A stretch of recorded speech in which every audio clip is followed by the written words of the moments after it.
what shows you've been on recently or ever that people would have heard of. If you can, demonstrate a couple of voices you've done on these shows, and then tell us something really obscure you've done that we will be impressed with. And that the obscure voice can be, it can be a commercial, it can be a looping job, it can be a dubbing job of some sort. But just tell us the shows that you've been on and demonstrate stuff. We'll start with you, Jim. Oh, okay, good. So I'm on, I play Ultron on Marvel Avengers Assemble. And I was on, well, this is, that's on camera, that's no good. I did a famous Jib Jab. We have This Land, that was singing voice for George W. Bush. What I do? And so a lot of things, a lot of games. Edwin Odesseron from Baldur's Gate, if you remember that game, he was several people do. Thank you for humoring me. And weirdest little trivial job I did. One time I was in New York City where I got started, and I got into a room with a lot of the best known radio people and voiceover people in New York City, and we were all there to go like this. I don't remember what it was for, but we all looked at each other like, how did we get here? Okay. Hi. Right? That was cool. Can you tell I'm new at this kind of thing? I do a lot of video games, and if you're a fan of video games, I'm probably most known for doing the player mail, otherwise known as Soul Survivor for Fallout 4. I'm also rolling. Say again? What?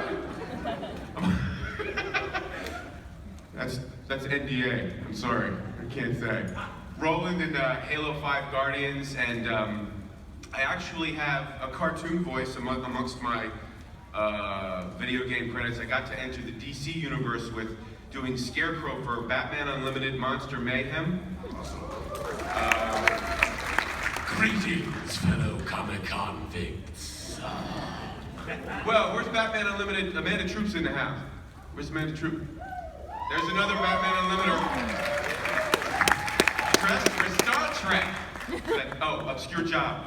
I get a lot of obscure jobs because I do a lot of ADR efforts and stuff like that. And one particular fun day was Julianne was there for Star Trek Into Darkness. I worked one day, same day she did. And whenever I do fights, and I love doing fights, I always try and do an homage to a form of the Wilhelm scream. So when there's a fight in this long corridor and Khan is just decimating people, there's a guy that gets like punched or kicked and he flies back. And I tried, when I was on the stage, I went, and I think I heard it. I'm pretty sure it's in there. So watch it again. Hi, I'm Georgie Kidder. Thank you for having me here today. What I'm currently working on right now is a show for Disney Junior called Goldie and Bear. It's been really, really awesome. Let's see here. Whoa, Goldie, this is fantastic! Aw, you're my best friend ever. It's been a great first season. We start season 2 in another week, which is awesome. Another show I've worked on is The Clone Wars. I played Gamodi in season 5, which was a great character. A sample is, I'm a Jedi. I'm one with the Force, and the Force will guide me. Other cool stuff, Sims. I did Sims for like 6 or 7 years, which is crazy. That makes your mind feel like it's gonna explode every time you go into a Sims session. So a little Simlish would be, Soul, Wibby Nib Flooby Dork, you're ready. Tenorkel, Woo Queeba Duke, Vadish.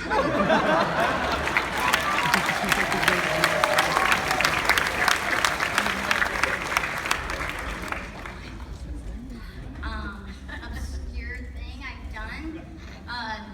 Okay, so the weirdest thing that I ever had to do for a recording session, I had to be a 13-year-old boy masturbating for the first time. Which was very interesting because I've never been a 13-year-old boy. So yeah. Keep it PG. We just turned Goldie in the Bear. Greg? You know, we're also conditioned to filling the space. Georgie inhaled, and I thought, oh, I'm on. Hi. Sherman, set the Wayback Machine. Here we go. I started in the first generation, the G1 Transformers, as Grimlock Dino-Dominator. This was Ball and Outback and Starts. Fire, sorry. At the same time, I was doing the original episodes of G.I. Joe as Spirit, Firefly, Cutter, and Outback. I played Craven the Hunter on the animated Spider-Man. Also Mysterio, Quentin Beck. I was in the animated Men in Black as Agent K, Shoot 'em Jays, the Cerebro Effect, Plug the Brains, and number 8. I'm one of 3 people who gets to step into the shoes of Eeyore, so I get to lose my tail in the 100-acre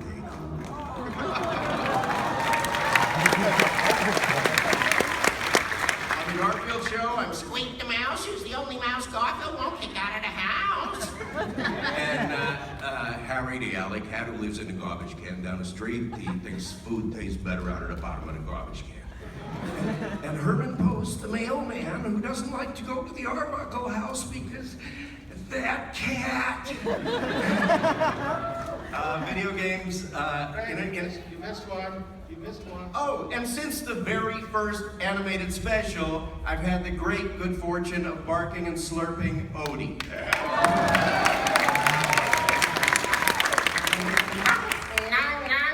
Wow!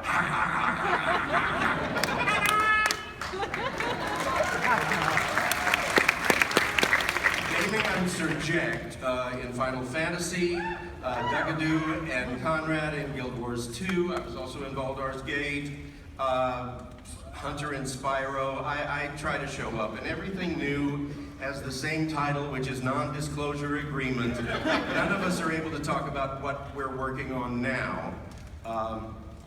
But boy, it's a wonderful thing to be allowed to do, to get paid to play, and we all are huge fans of each other. Obscure, I don't think I've told this one before, but in 2 seasons of the show Mork and Mindy at Paramount, Orson had sent down an Orkin Nagachomp named Bebo to watch out over Mork. And when I auditioned for the producers for that show, I said, don't watch me, because if you watch me, I'll never work on camera again. And then I proceeded to just... At any rate, it kept me on set for 2 fantastic years, and often got cut out because the servo-operated robot Bebo would bump into walls and furniture, and somebody who was operating it couldn't seem to sort of avoid those necessary accidents. Anyway, that's my obscure.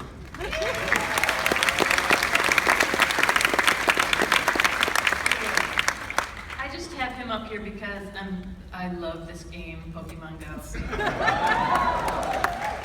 Team Mystic. To go away now, yeah. So yeah, I've been with the Muppets for like 26 years.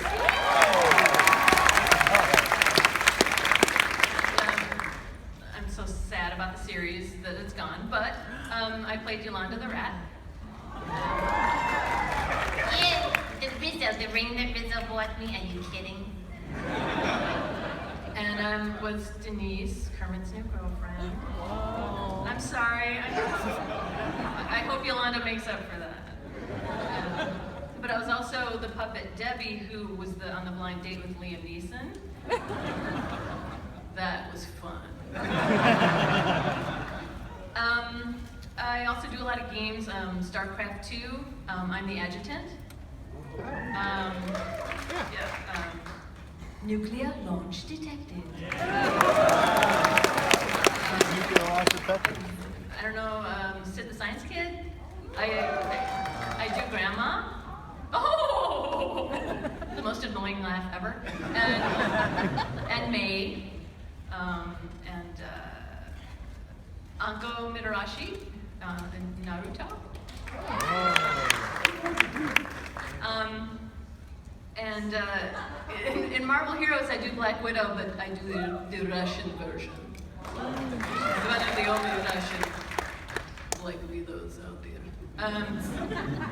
And obscure, I do a lot of voice matching, which is not impressions. I don't know how to do impressions, but I do a lot of voice matching. I do Halle Berry and Angelina Jolie and Jodie Foster and Rosie O'Donnell, and I do Naomi Harris when she did Tia Dalma for Pirates of the Caribbean. Yeah. So, but what's obscure? My obscure story is that I called my parents. I was really excited. I'm gonna voice match Halle Berry on Catwoman. My mom goes, "Oh yeah, Halle Berry. Yeah. Her mom was a cheerleader in our hometown, and so was I. But different schools, so we would go to the football games and we would cheer against each other." How could that even?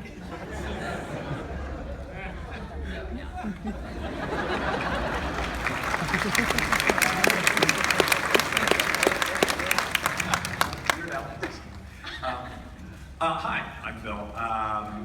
I do the voice of Hermes Conrad on Futurama.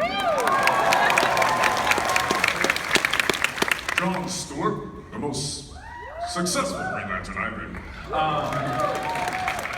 Thanks, Ryan Reynolds. And I also do the voice of the samurai in the soon-to-be returning Samurai Jack.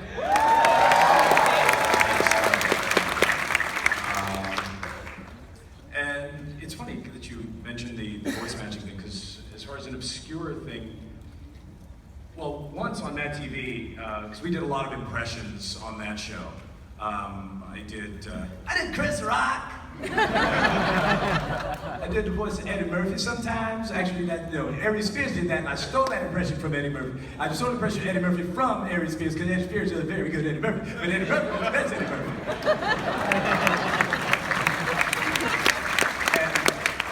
And it's funny what you said about the difference between an impression and a voice match. Because once I had to do, someone called and said they were doing a trailer thing for a CBS series starring Jimmy Smits, and they needed someone to match Jimmy Smits' voice.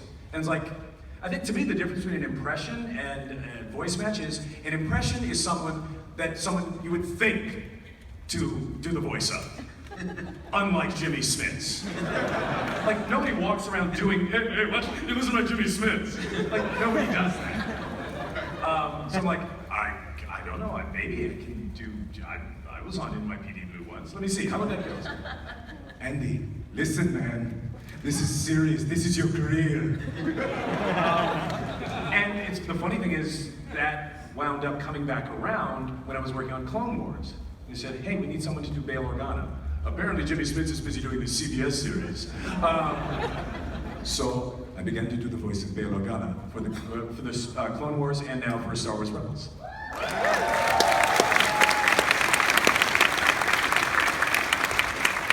Still not sure if it's an impression or a voice match.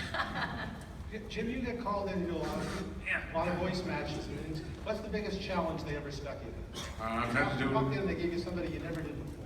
Oh, well, quite often I've had to do Robert De Niro. You want to, are you in the mood? Do you feel antagonistic enough to do it? Sometimes I gotta go out and insult somebody, and then, they take a swing at me, and then I'm ready. Jim, do you find that it's hard? Because, Brian does Channing Tatum. That's right. Like, if you said, oh, how Channing Tatum sounds like, does anybody in the room have any idea what Channing Tatum sounds like? Sounds like, white guy.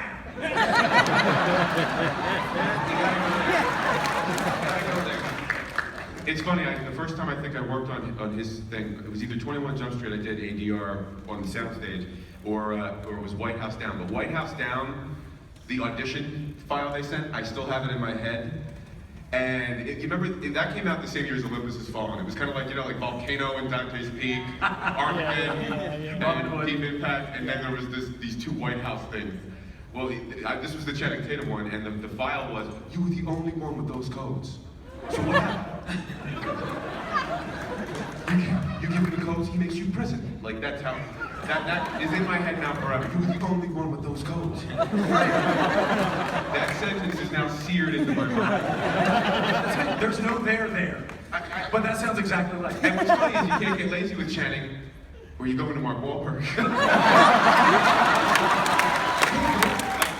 that whole like Andy Samberg maneuver, like, how you doing? Like you can't get too breathy or you slip into Mark Wahlberg. Now can you slip a Josh Hartnett in between those? It's this dark-haired white boy. That's generally. Oh, sorry. You brought it up. I'm just gonna say it. I did wind up in 21 Jump Street. There's one line that stayed in 21 Jump Street. And it's when him and Jonah Hill are walking into the precinct, and he says hello to these like professionals. And this is a G-rated panel. And it's just like, hello, Cinnamon. They're walking in and it's just like, hello, Cinnamon. Like, that stayed in. That's him. That's me. That's me. Thank you for bringing that up. Panelists, I want to ask you each to tell us about somebody you were impressed to work with. You walked into the session and couldn't believe that the next microphone was someone you just always, you went home, you couldn't believe you'd worked with this person. Anybody got one of those? Greg, you've got about 90 of those. I got many, but... Talk about your first session, Hanna-Barbera. Well, Sherman set the Wayback Machine. My first session, first of all, I have to lead up to it because I had been seen on stage by Gordon Hunt, who was doing all of the animation voice directing at Hanna-Barbera in those days. He said, if you're as versatile as what we saw on stage, we should know about you. I said, well, you've had my demo for however many months, please move it to the top of the pile. That I was ready and willing, and he said, you got a lot of nerve, but he called me in the following week, he introduced me, he said, I think this may be one of the new kids, please welcome him. Then he called me aside, and before we went into the room, he said, oh, by the way, I'm seating you next to Mel Blanc. And I could have died with a smile on my face that day, but thankfully I didn't. What was... Tell them what show it was. What the show was. It was called The New Episodes, The New Jetsons. They had picked up some additional episodes. I play Curly Quasar, and I have a blind date with Judy Jetson, and it still runs, and it's so cool. At any rate, everything, that's the pinnacle of the mountain, but on Garfield, we've had so many people. On Duckman, we had James Brown in with his entourage. Oh my God. No way. Duckman, get out of that show. Can we have one more for clarity? Can we have one more take for clarity? Yeah. Duckman. No, you can't. But I introduced, we can't get Duckman out of this shed where he's holed up and armed, and I said, well, if I can't, Cornfed, my character on Duckman says, well, if I can't convince you, maybe the Godfather of Soul can, Mr. James Brown. He comes on and dances, and that makes, anyway. So like that, we had Robin Leach on Garfield. We had James Earl Jones on Garfield. So many people. I mean, a lot of celebrities will have pet shows that they only wish they could be invited onto. I think it's happening with Portlandia a lot now. Everybody just wants to sort of hang out on that set. Well, Garfield and Friends and the Garfield show had that kind of pull. People love it, and they would love to, sort of be kept in consideration for it. Anyway, my list is too long. I'm still that kid with my hand on my fists who's starstruck and was watching cartoons every Saturday morning. Before we get too far from the subject of the Jetsons, we should remember a wonderful woman who was on this panel a few years ago named Janet Waldo, who passed away. Who somehow managed to sound like a teenage girl well into her 90s. She could still do that voice, and it was astounding. I don't know how many of you were here the year we had her here, but the audience loved her so much. And we also, not long ago, lost another person who's been on this panel, a very talented man named Joe Alasky, who was voice of Duck Dodgers. He was the voice of Lucky Duck on Tiny Toons, and did so much looping and dubbing and such, and we miss this man tremendously. He did his last voiceover session for an announcing role on a show on the Discovery Channel and died the next day. He finished the season out. He was sick, he came into the last episode of the season and passed away the next day. That's a trooper, folks. Who else have we, one other thing I'll mention to you, Greg and I worked on the Garfield show, and Boomerang is now running a bunch of episodes we did 2 or 3 years ago, and they're running the multi-part chapters out of order. I don't understand this, and we complained. They said, well, the ratings are real good. So, anyway, but I'll put those posters on my blog, but sometime around the first of the year, I'm not sure it'll be in this year or not, they will run the episode we did that has the last performance of a wonderful man named Stan Freberg in it. And I kind of hope they wait till after the first of the year to run it. They might, because if they do, then this interval between the time Stan did his first cartoon voice heard and the last cartoon voice heard will be 73 years. That's amazing. That's a career, folks. Anyway. I worked with Stan Freberg once. Really? So, yeah, on some radio commercials. And I did Bill Clinton, and he was interviewing Bill Clinton. It was Stan Freberg and Bill Clinton. I don't remember what it was for, but now the Hanna-Barbera reference also that Greg made. I worked at Hanna-Barbera as a storyboard artist when I was 18 for a short period. And one shocking thing that happened when I went down the hall to go to the bathroom, out of the bathroom came Ted Cassidy.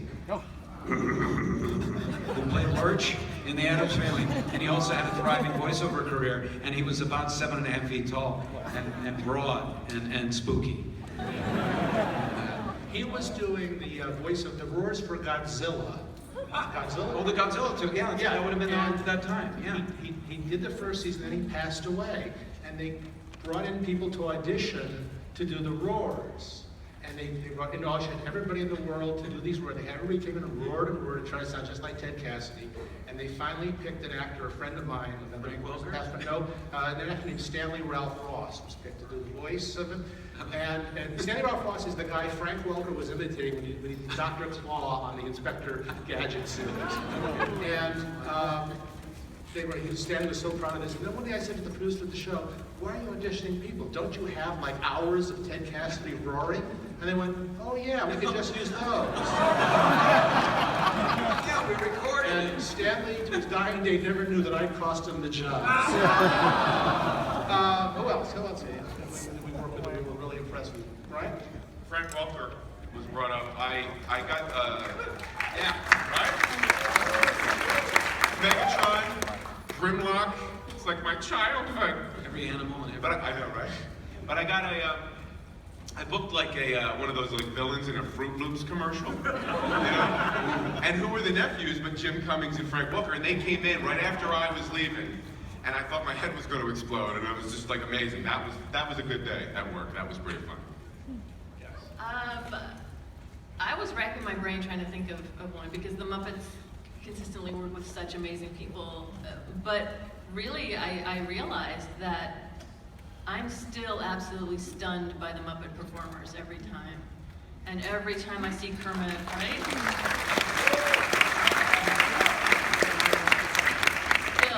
Still every time I see Kermit, I'm like this 8-year-old blubbering, my heart cracks open, and I'm talking to Kermit.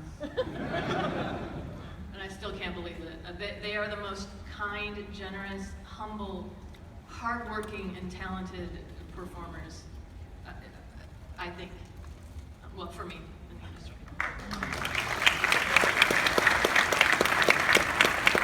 I met once with Jim Henson about a project which never happened, and we talked for 2 or 3. Wonderful, lovely man. And I noticed something. I never heard anybody point this out. I don't know if he did this often, but as we were talking to him, every so often, he would be lip syncing with his hand to his own voice. He'd be talking, and without realizing it, he'd be doing this. And I went, and it was very odd, but he did it more than he didn't do it all the time. He was not aware he was doing it. So, Gives new meaning to talk to the hand. Anybody else got an interesting person they worked with? It can be a recent person, somebody you're just really impressed at you. Well, you know what's funny? Because I mean, I've been really, really fortunate. I've worked with like amazing creators. I've worked with like really talented people, and some of the people that I grew up with, you know, worked with Carol Burnett, worked with John Travolta. But just recently, and I think it's harder to appreciate the people who have been in the business at the time you've been in the business. But I did a few episodes of Veep with Julia Louis-Dreyfus, and you know, she's won awards, and people like, oh, know her name and everything. But I don't think we really appreciate how amazing she is. I mean, one, the fact that you do a series of the magnitude of Seinfeld, you know, and be as good as she was on that show, and then do 2 more series that are both good. Like, nobody else from that series has done anything good afterwards. But the fact that she is like now doing something that's arguably as good as that, you know, and when I was there, we were doing, you know, a ballroom scene.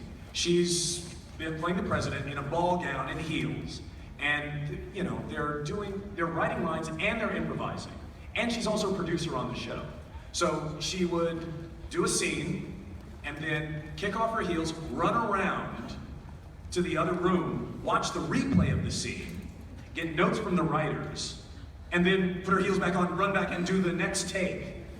Now this is at 2 in the morning, after having been in the writer's room in the morning, and still taking selfies with people like, oh my God, I think I'm such a big fan, thanks! Like, complete professional at the highest level.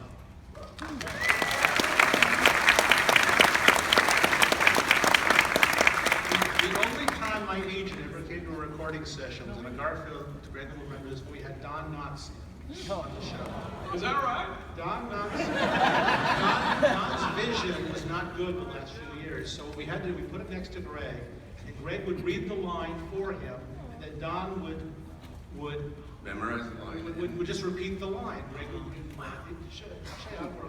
Jim, you guys do this. Greg, redo a line, and Jim will do Don. Okay, we just made it back to a line for the script. We're out of lasagna. What? No. We're out of lasagna. We're out of lasagna. What will we do? All the stores are closed. What will we do? All the stores are closed.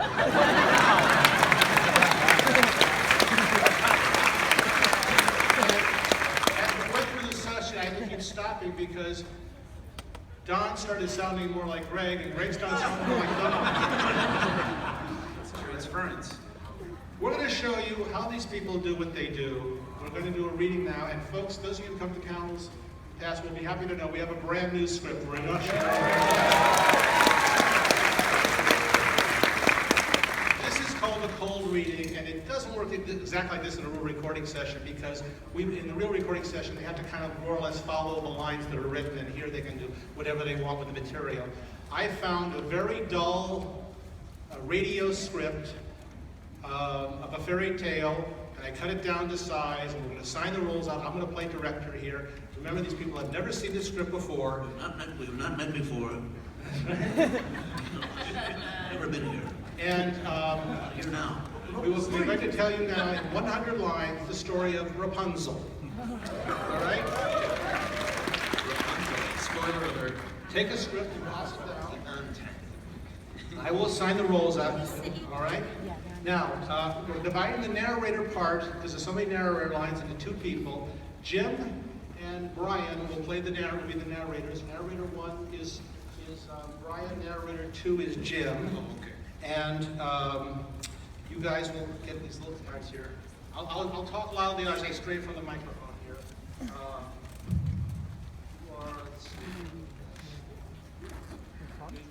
You are narrator 2, but also the king. Okay. Brian, you are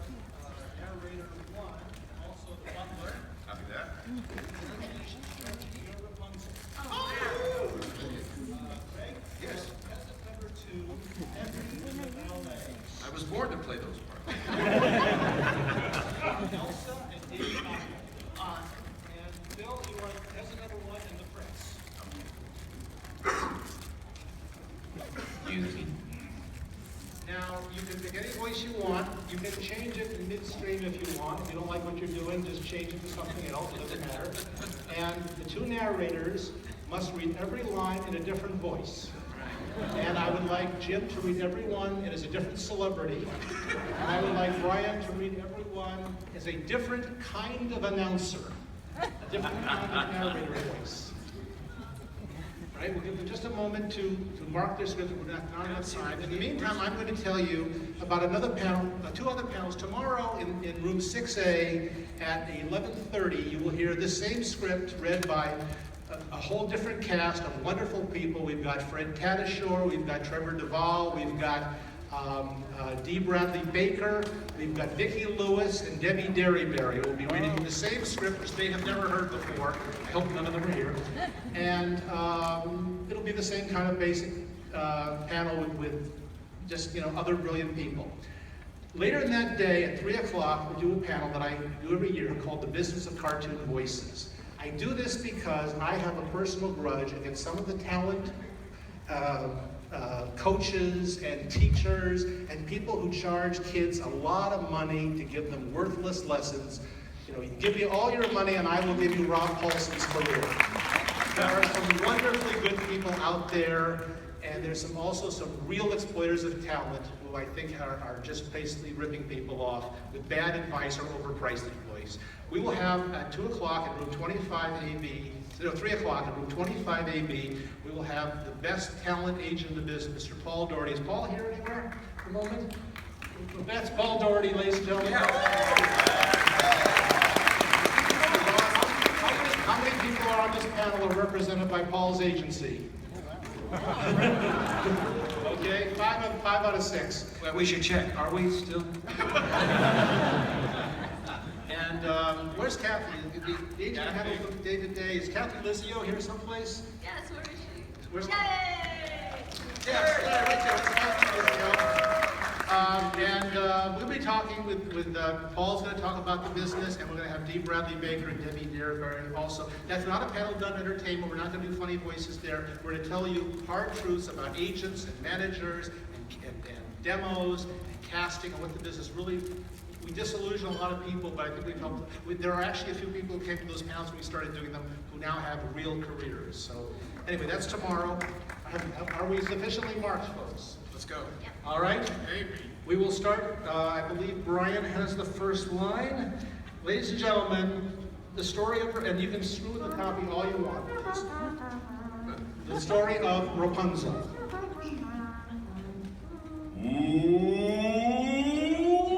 Once upon a time, there was a house with the most beautiful garden anyone has ever seen. Peasants would gather around to admire it, and especially to ask about one special plant. What is that beautiful flower that grows in there? Oh, that beautiful flower is called rampion. And it grows nowhere else for thousands of miles around. Rampion! I must get some. It looks absolutely delicious. And you look lovely too, my friend. Oh, thank you. Oh, you don't want to go in there, though, because that garden belongs to Dame Gothel. She's a wicked witch. She casts a spell on anyone who dare touch her rampion. Go away, all of you. I know what you want, but you can't have it. Keep your peasant hands off my rampion or else. Everyone stayed far away from her garden and forgot about her rampion.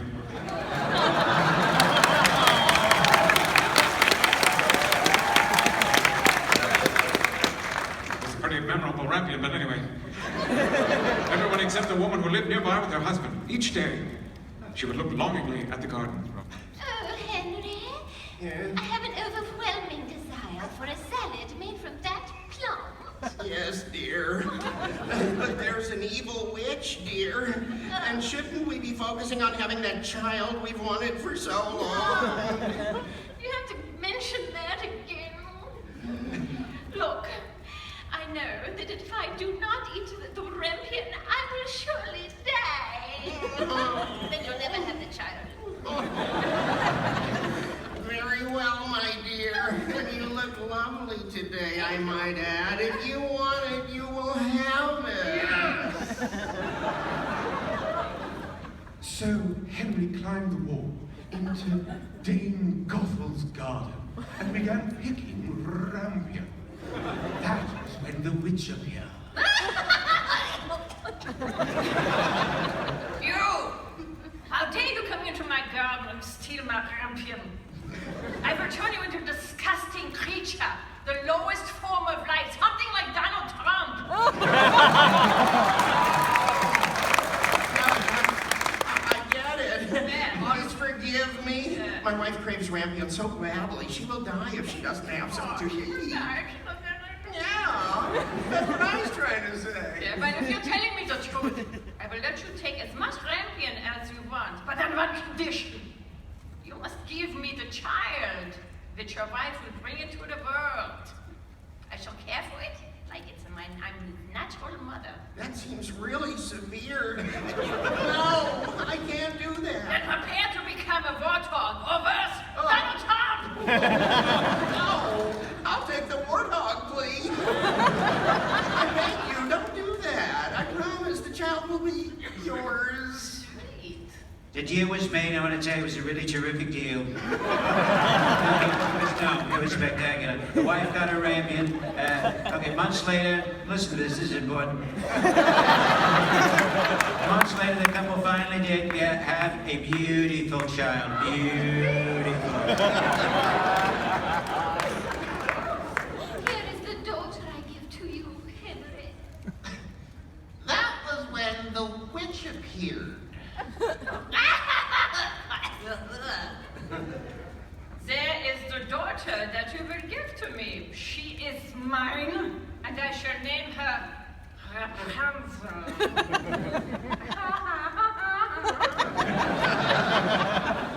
And with that, the witch took the child and departed. My child.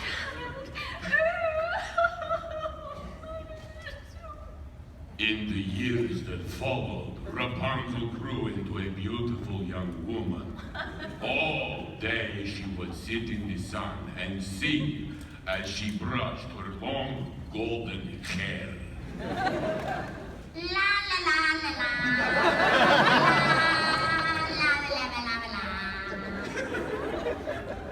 la. She was so beautiful that Dame Gothel feared she would lose her.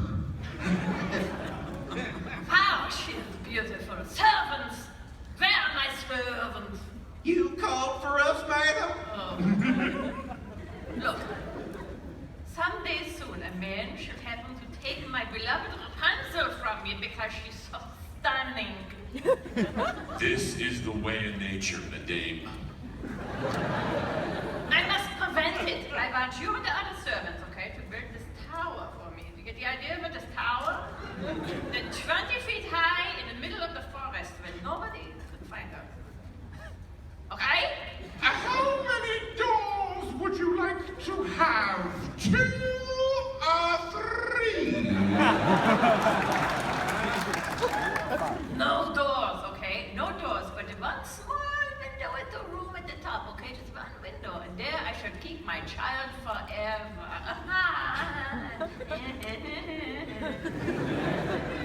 And so the tower was built and Rapunzel was placed inside. When Dame Gothel wished to visit her, the witch would station herself beneath it and call out, Okay, how did that go?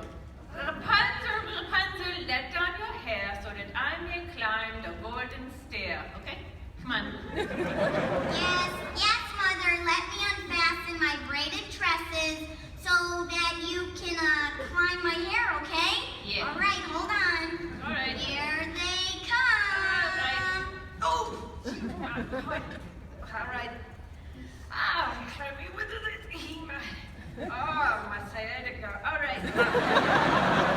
Oh, my dear Rapunzel, you look so safe and lovely up here. Oh, thank you, Mother. Never. But I have been thinking it might be nice to meet some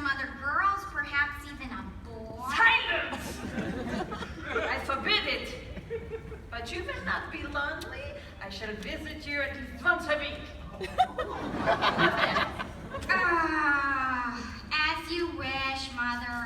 Yes, sweet. And so it was for months and years, until one day the king's son was walking in the forest with his valet, and he happened to hear a charming song. La la la la la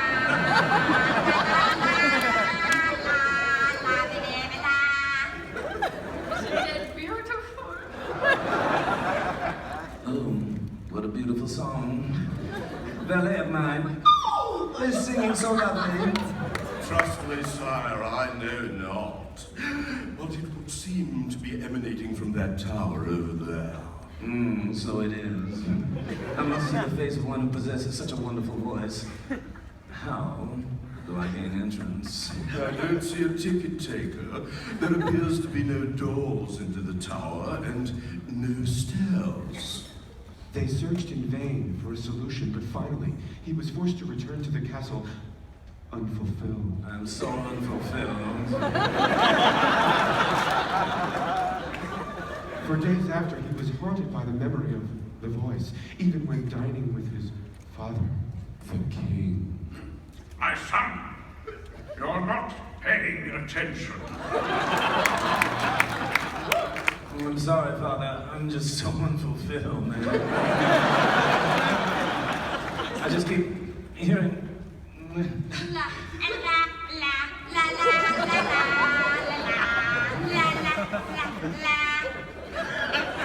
Do you hear that, or is it just me? It's him, that voice. What voice? I hear no voice. No, I don't suppose you would. But I must go to it, and be as near to it as I can be. Farewell. For what it's worth, sire, I'm unfulfilled as well. At any rate, your highness, where is the prince going? I can only guess, my faithful valet. I'm sure you recognize that look he has upon his face. Indeed I do, your highness. It makes a noise. It is the same look you had when first you met the woman who would be his mother. And the narrator says... That's the deuce. That day, and for all that followed, the prince spent his time in the forest near the tower, listening and dreaming.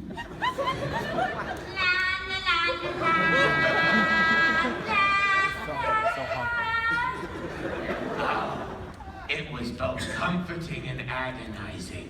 Until one day, when he saw an old woman approach, he hid behind a tree and watched. All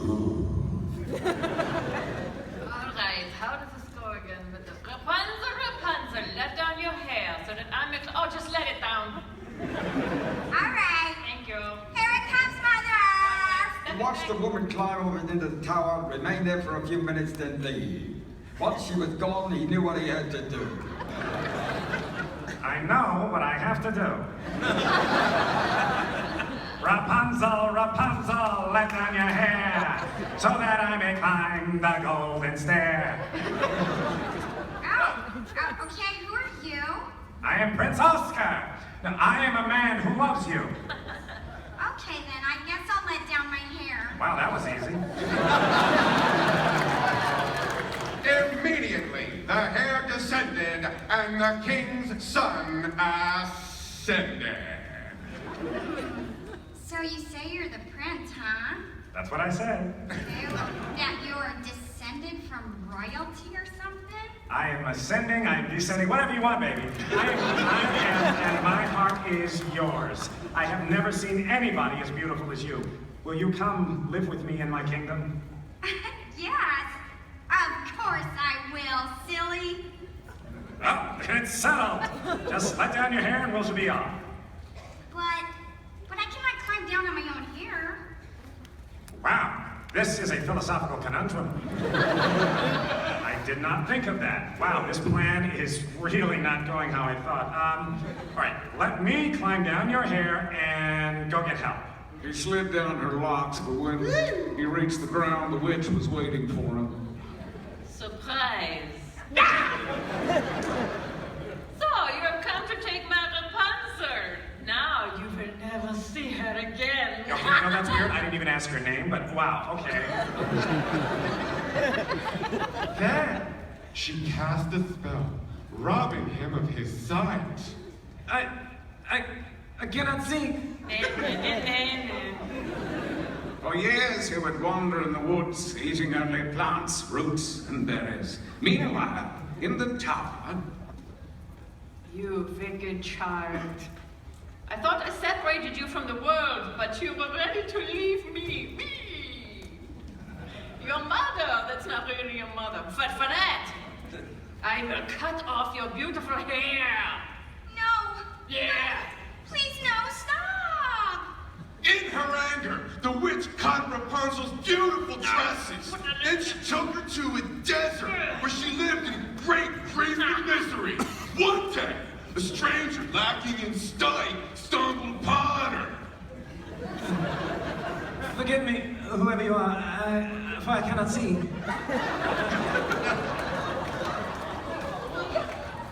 There is nothing to see, just a woman with a broken heart. Wait a minute. That voice. I know that voice. Please, my dear, I have a harmonica. Sing for me. I do not sing. Since my heart was broken, I still dream of my one true love, and oh my goodness, that is you! That is you! La la la la la! The two embraced, and her tears of joy dampened his eyes. When they did, something magical happened. My eyes. I can see again.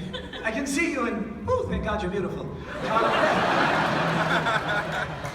Because it's been a while, and will you now come with me to my kingdom, where I am the prince? Oh yes, yes, my love.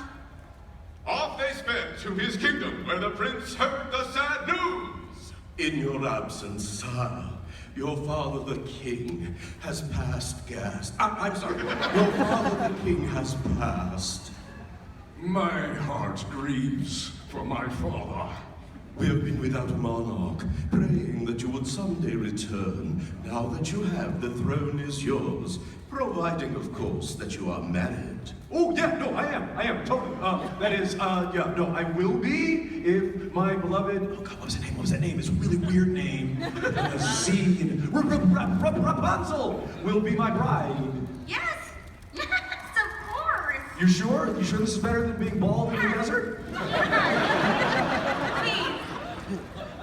Far off, a woman sat in the garden, alone and miserable. I've got all this ripion, and I don't have a little bored daughter. I think I screwed up somewhere. While in the kingdom, merriment abound. And the new king and queen lived happily ever after.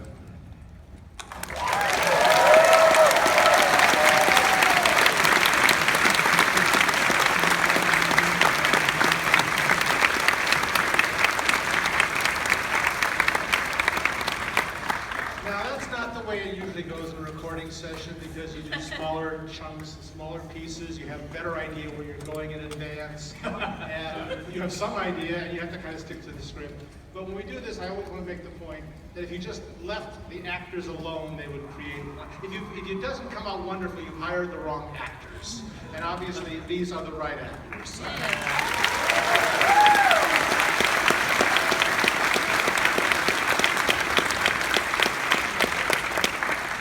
In the time we have remaining, I want to ask a couple more questions here.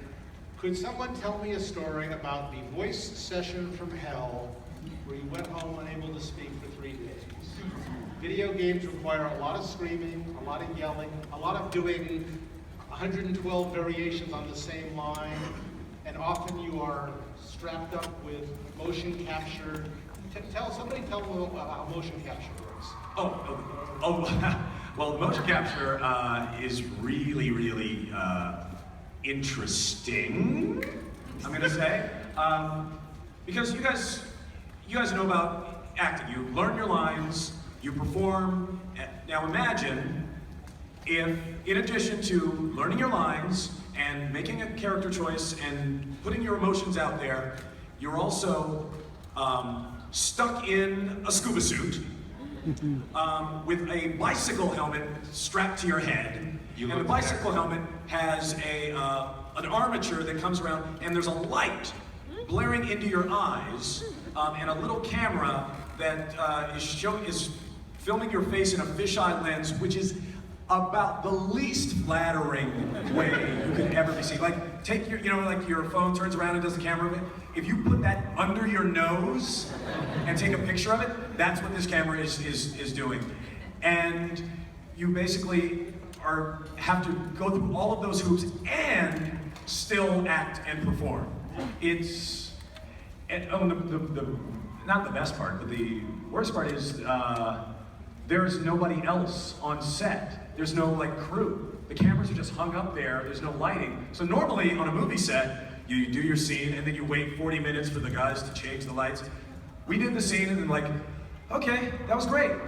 Hey, we finished early. Let's do the next scene. It's we haven't even read it yet. Is there anything else? Nope. Computer's running. We're not even tape. We don't have to worry about tape. We're just memory. Keep going. The weirdest thing about motion capture, once they suit you up and put the dots everywhere, at least my experience, I went around, there was some downtime, and I went to the computer station where they were rendering everyone into 3 dimensions. And if there had been 100 characters on that screen, I would have recognized myself instantly, because without thinking about it, every idiosyncrasy, every minor thing that makes you is sort of evident to you, and it's all you're seeing is those dots on the screen. That was my experience. I don't know if it's everywhere. I once talked to a guy who was on a panel together with a guy who worked on Polar Express, the Tom Hanks CG movie, and he said when the movie started, because Tom Hanks played multiple characters, they scanned Tom Hanks in every conceivable angle, in every conceivable way, to the point where they had a digital Tom Hanks. And he said at the end of every shoot day, they would take the hard drives that contained Tom Hanks and separate them so that no one could steal Tom Hanks and put them in their own movie somewhere. Now, Greg, you've done a lot of screaming in your video game. Yeah, Possession from Hell is basically any combat game or exactly, or any game in which you die in any of an uncountable number of ways. So they're tonsil busters. I mean, that's the gig. And if you want longevity, you find some way to not hold back, but find that part of yourself that can do it. Honestly, the more you try to hold back, the longer everybody's going to be there.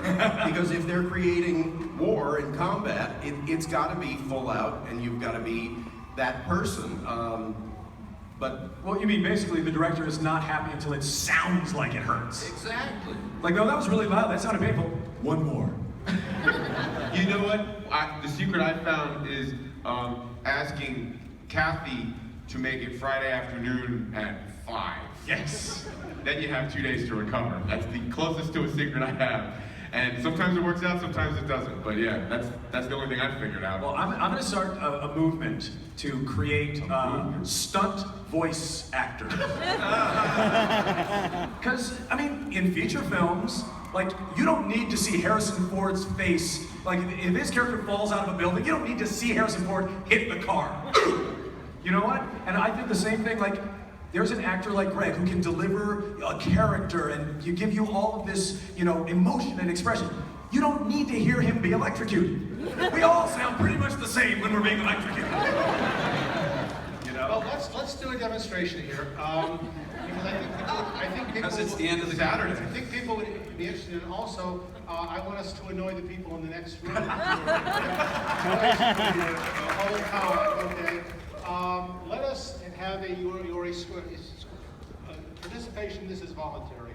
Let us say you are a squadron of superheroes who are being tasered, otherwise electrocuted, and for a bit, and then when I signal, we will switch to loud, dying scream. and we're going to take it all the way down to inert. All right? First part, you're being hit by electrical bolts and tasers, and you're dodging them, and some are hitting and such. And then when I signal, then you've all been struck by the death beam, and you're all going to die agonizing deaths, taken finally down to zero. All right? Can I do mine as young Lyndon Johnson? You go all the way. All right. Thank you. Okay. All right. All together. All as a squad. All right. The superhero squadron is going up against the Death Star, and we shall begin. Go.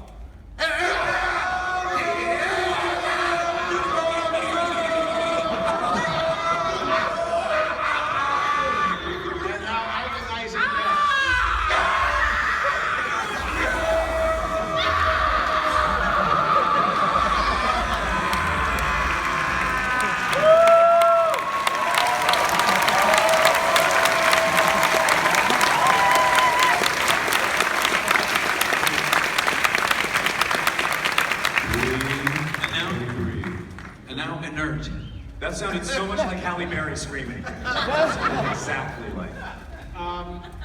If you have a moment on YouTube one of these days, search for Jim's name and the words Bohemian Rhapsody. There's a version on there, Bohemian Rhapsody, with about 95 celebrities in it. It is the greatest version of that song ever done.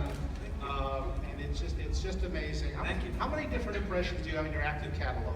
About 65, actually. Anyway, what's the one people ask for the most? They always ask, what's your favorite? And my favorite is always the one that helps me say what I want to say in that moment. So right now, George W. Bush again. How about that? Repetition. Did you do impressions of like school teachers in school? I did impressions in my school. Here's Mr. Fackler. Anybody remember Dave Fackler? Would you share with this audience your upbringing? They may be interested. Well, my mother is Marion Ross, who played Mrs. C on Happy Days.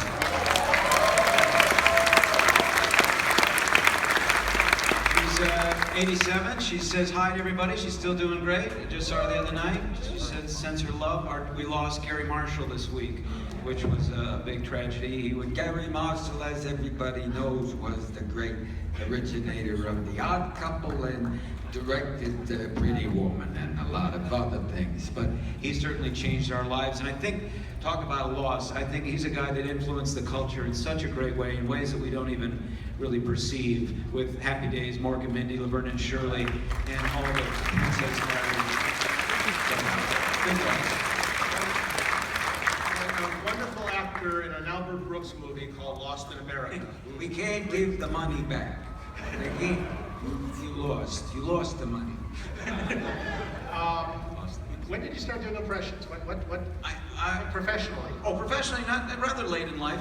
In my 20s, I started doing it. Well, I mean, because I'm sure a lot of people at this panel started before that in their teens, professionals. There's been a lot of professionals, but I was in New York in my mid-20s and really started doing it a lot.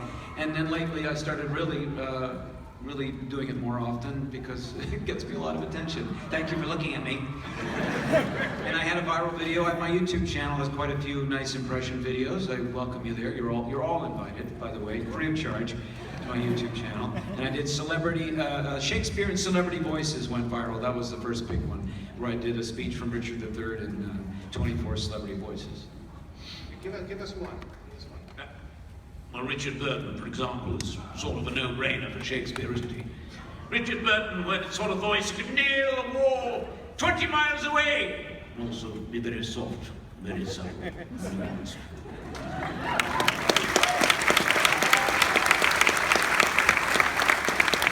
then I recently, we just released, they have the #1 audiobook in America right now, the science fiction, I'm wearing the shirt, Battlefield Earth, with 67 actors, including the great Fred Tatasciore, Corey Burton, Nancy Cartwright, and Scott Menville and myself are all in that production. #1 audiobook right now. Battlefield Earth.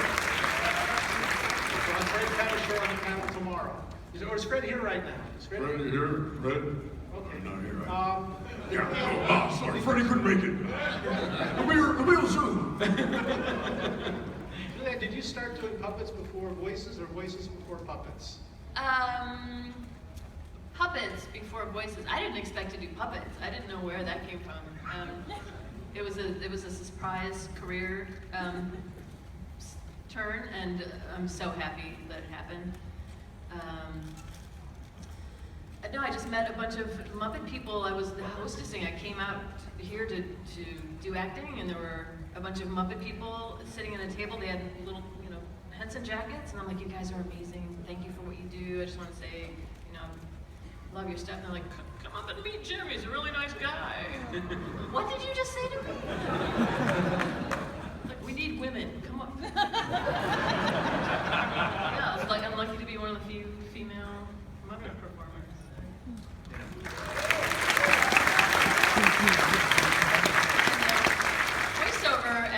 Voiceover actually happened. I got cancer when I was 30 and was bald from chemotherapy, and I'm like, what do I do now? And started doing voiceovers while I healed. So voice and puppets started becoming a double track. 20 years, yay!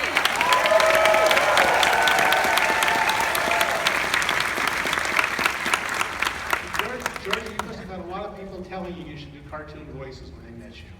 Oh, yeah. But I didn't even know what it was. And the weirdest thing, when I was in high school, I had this super high pitch. It sounded like I was on helium all the time. It was like really, really high. And then I had this soccer injury where I had to get knee surgery. I had complications. So when they took the respirator out of, I woke up in the middle of surgery, which is crazy. So it actually scratched my vocal cords, and I lost my voice for 2 weeks, and when it came back, it had like more of a raspy tone to it. And then when I moved here, everyone was, hey, you should do voiceovers. I'm like, voice-o-waters? What are those? I didn't even know what it was.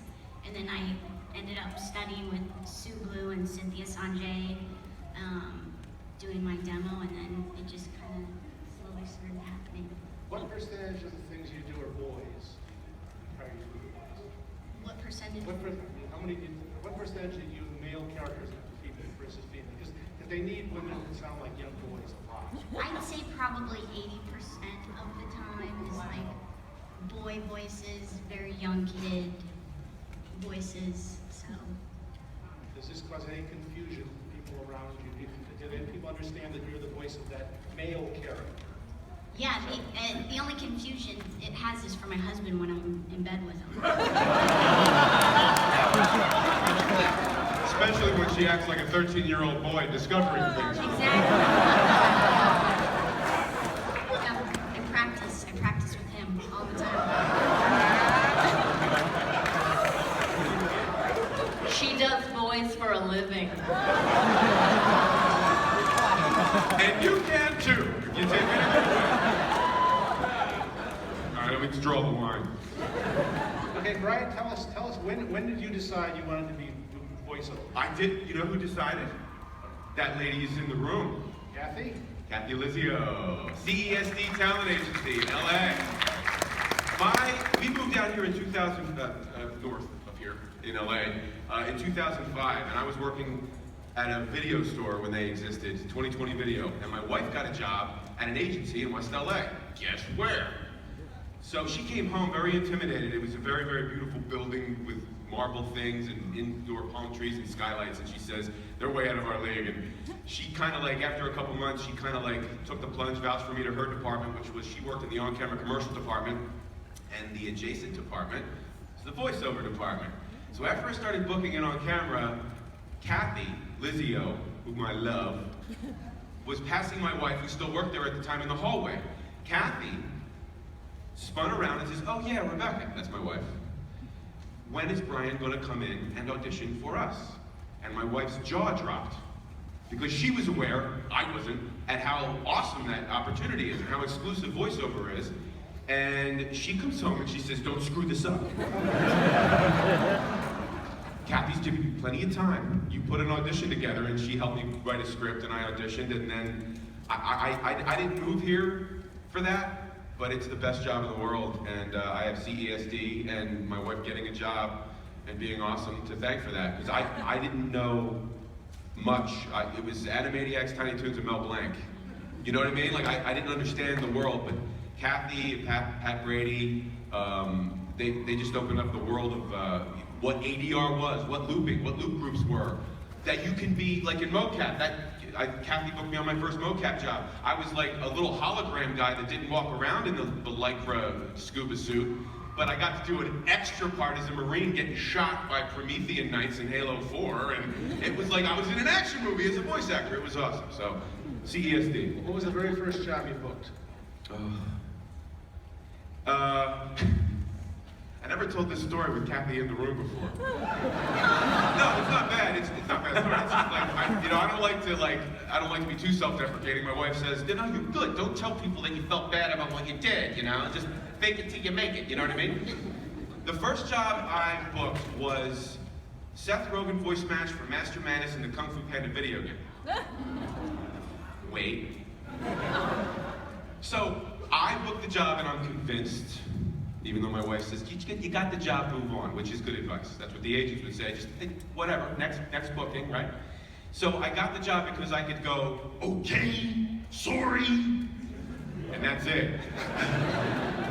And when I got my first job, I was so nervous. I think I was at Salami Studios, I can't remember where, but there was the big fishbowl of like 4 people and one in the back, and the voice director is like talking to me, and it's like I'm trying my best and I'm sweating. It's awful, and I can do those syllables correctly. But you know how like people can do walk-in, but they can just do, this man can do walk-in. But anybody on the street, like back in Philly, if somebody wanted to do walk-in, they'd go, "Wow," you know, and it would be awful, but you'd know who it was.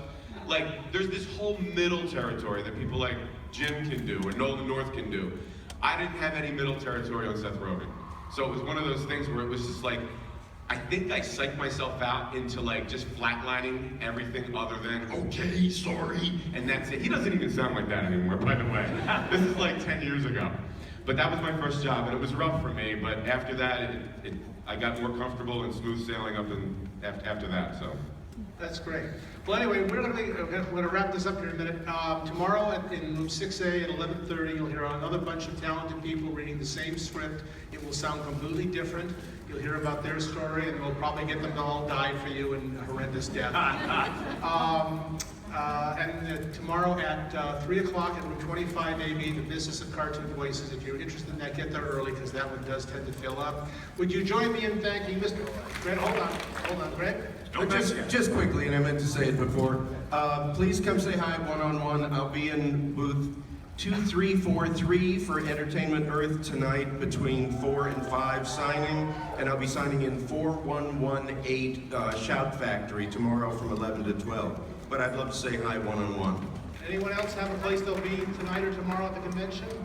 On the road. Okay. And I want to thank, by the way, these people, most of them came down here especially to do this panel, so give a nice thank you.